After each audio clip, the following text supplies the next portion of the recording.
भारत रशियातील 8 दशकांची मैत्री अधिक दृढ. दोन्ही देशांनी व्हिजन 2030 आर्थिक सहकार्य करारावर केल्या स्वाक्षऱ्या. या शिखर बैठकीत गुंतवणूक आणि गतिशीलता वाढवण्यावर भर. आज देशभरात डॉ. बाबासाहेब आंबेडकरांचा महापरिनिर्वाण दिन साजरा. चैत्यभूमीवर लाखो अनुयायांनी भावपूर्ण अभिवादन केले. सामाजिक समतेचे प्रतीक असलेले बाबासाहेबांचे विचार पुन्हा उजळले. सोनिया गांधी यांनी भाजपवर नेहरूंचे योगदान पुसण्याचा पद्धतशीर प्रयत्न सुरू असल्याचा केला आरोप. राजनाथ सिंग यांच्या बाबरी संदर्भातील विधानावरून काँग्रेस संतप्त. इंदू मिलमधील बाबासाहेबांच्या आंतरराष्ट्रीय स्मारकाचे 50% काम पूर्ण. उर्वरित काम नियोजनबद्ध झाले तर पुढील महापरिनिर्वाण दिनी लोकार्पण शक्य असल्याचं फडणवीस म्हणाले. मंगलप्रभात लोढांच्या विधानावर शिंदे गटाचे संजय शिरसाट भडकले.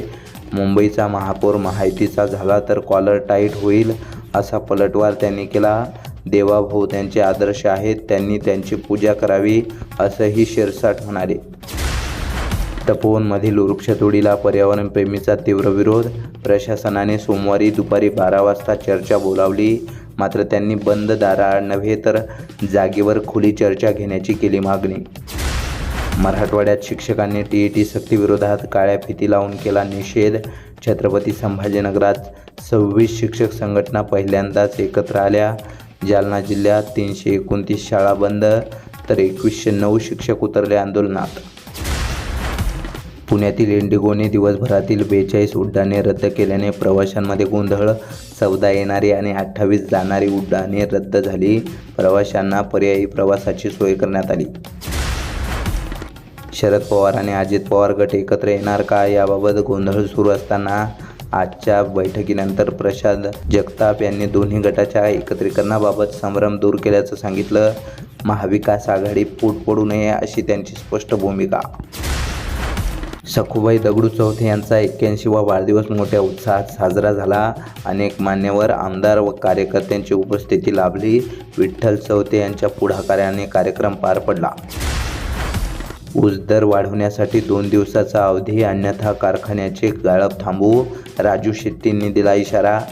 राजकीय दबावामुळे कारखान्याचा लिलाव होत नसल्याचा त्यांनी केला आरोप. सरकारी कापूस खरेदी केंद्र सुरू न झाल्यास शेतकरी अडचणीत. काँग्रेस पदाधिकाऱ्यांनी तहसीलदारांना निवेदन देऊन तातडीने केंद्र सुरू करण्याची केली मागणी. व्यापाऱ्यांकडे कवडीमोल दरात कापूस विकावा लागत असल्याची खंत झाली व्यक्त. रामचंद्र शिरसाट फाउंडेशनतर्फे पुण्यात पत्रकार सन्मान सोहळा पार पडला. सुनील टिंगरे व अनेक मान्यवरांच्या उपस्थितीने कार्यक्रम दिमाखात पार पडला. पत्रकार बांधवांचा गौरव करण्यात आला. महापरिनिर्वाण दिनानिमित्त नितीन दोशी यांनी डॉ. आंबेडकरांना अभिवादन केले. कार्यक्रमाला भीम अनुयायी मोठ्या संख्येने उपस्थित होते. सांस्कृतिक भवनात कार्यक्रम पार पडला. सुनगाव येथील 3 अल्पवयीन मुली 5 डिसेंबरपासून बेपत्ता. टेक्निकल क्लासला गेल्याचे सांगून घरातून निघालेल्या मुली घरी परतल्याच नाही. पोलिसांनी अपहरणाचा गुन्हा दाखल करून शोध मोहीम केली सुरू.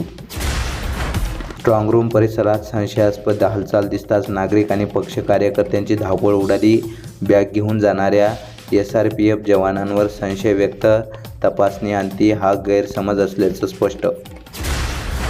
पानेवाडीतील महात्मा फुले विद्यालय महापरिनिर्वाण दिनानिमित्त डॉ. आंबेडकरांना वाहण्यात आली आदरांजली. विद्यार्थ्यांनी आणि शिक्षकांनी उपस्थित राहून कार्यक्रम केला यशस्वी. प्रमुख पाहुण्यांनी बाबासाहेबांच्या विचारांची प्रेरणा घेण्याचे केले आवाहन. मुखेड येथे माजी नगराध्यक्ष गंगाधर राठोड यांनी बाबासाहेबांच्या प्रतिमेस पुष्पहार अर्पण केला. अनेक मान्यवरांची उपस्थिती लाभली. महापरिनिर्वाण दिनानिमित्त कार्यक्रम पार पडला.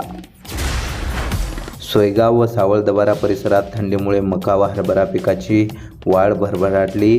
दिवस रात्र तापमानातील संतुलनामुळे पिकांना फायदा.